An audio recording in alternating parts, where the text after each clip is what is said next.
ऋषि कणाद की अद्भुत यात्रा, वैदिक ज्ञान और आत्मबोध की प्रेरक कथा।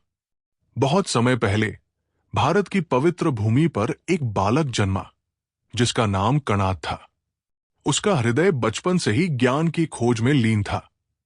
जब अन्य बच्चे खेलकूद में व्यस्त रहते, तब कणाद प्रकृति के रहस्यों को समझने में मग्न रहता। उसका परिवार सामान्य था, लेकिन उसके विचार उच्च थे। वो आकाश में उड़ते पक्षियों को देखता और सोचता, ये कैसे उड़ते हैं? वो नदियों की धारा को देखता और प्रश्न करता, जल क्यों बहता है? मिट्टी को छूकर वो सोचता, ये किससे बनी है? इन प्रश्नों का उत्तर खोजने की जिज्ञासा उसे जीवन भर प्रेरित करती रही। एक दिन जब वो एक प्राचीन गुरुकुल के पास पहुंचा, तो वहां के आचार्य ने उससे पूछा, बालक, तुम कौन हो? तुम्हारा परिवार कौन सा है? कणाद ने निडरता से उत्तर दिया, गुरुदेव, मैं केवल एक जिज्ञासु हूं। मैं तत्वों का रहस्य समझना चाहता हूं। मैं जानना चाहता हूं कि यह संसार किससे बना है।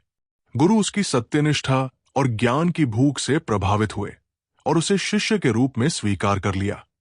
गुरुकुल में कणाद ने वर्षों तक कठोर अध्ययन किया। उसने वेदों, उपनिषदों और शास्त्रों को गहराई से पढ़ा, लेकिन उसका मन अब भी संतुष्ट नहीं था।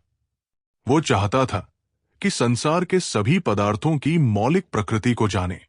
वो सोचता, क्या पूरी सृष्टि किसी एक मूलभूत तत्व से बनी है?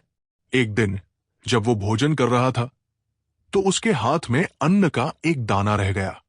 उसने उसे गौर से देखा और मन ही मन विचार किया, क्या यह दाना और भी छोटे भागों में विभाजित किया जा सकता है?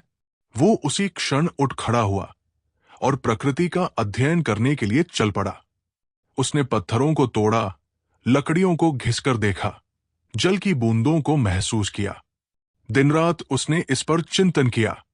आखिरकार वर्षों की खोज के बाद उसे अपनी तपस्या का फल मिला। उसने निष्कर्ष निकाला कि हर वस्तु अत्यंत सूक्ष्म कणों से बनी होती है, जो और अधिक विभाजित नहीं किए जा सकते। उसने इन सूक्ष्मतम कणों को अणु, एटम नाम दिया। यही सिद्धांत आगे चलकर वैशेषिक दर्शन के नाम से प्रसिद्ध हुआ। जब वो अपने ज्ञान के साथ गुरु को लौटा, तो गुरु ने उसे देखा और कहा, कणाद, तुम्हारी यात्रा असाधारण रही। तुम्हारा मुख तेज से चमक रहा है। तुम्हें यह अद्भुत ज्ञान किसने दिया? कणाद ने विनम्रता से उत्तर दिया, गुरुदेव, प्रकृति स्वयं मेरी गुरु रही है। पृथ्वी, जल, वायु, अग्नि, इन सभी ने मुझे सिखाया कि संसार सूक्ष्मतम कणों से निर्मित है। गुरु ने उसे आशीर्वाद दिया और कहा, आज से तुम केवल एक शिष्य नहीं, बल्कि एक महान आचार्य हो। तुम्हारा ज्ञान भविष्य की पीढ़ियों को मार्ग दिखाएगा। और इस प्रकार ऋषि कणाद ने अणुवाद का सिद्धांत प्रतिपादित किया, जो आधुनिक परमाणु विज्ञान का भी आधार बना। कहानी की सीख। ये कथा हमें सिखाती है कि सत्य की खोज में निरंतर जिज्ञासा और समर्पण सबसे महत्वपूर्ण है। ज्ञान किसी जाति, कुल या जन्म से नहीं आता, बल्कि समर्पण, अनुशासन और सत्य की खोज से प्राप्त होता है।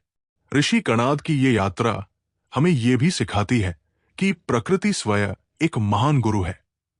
यदि हम उसे ध्यानपूर्वक सुने, तो वो हमें ब्रह्मांड के सबसे गूढ़ रहस्यों से अवगत करा सकती है।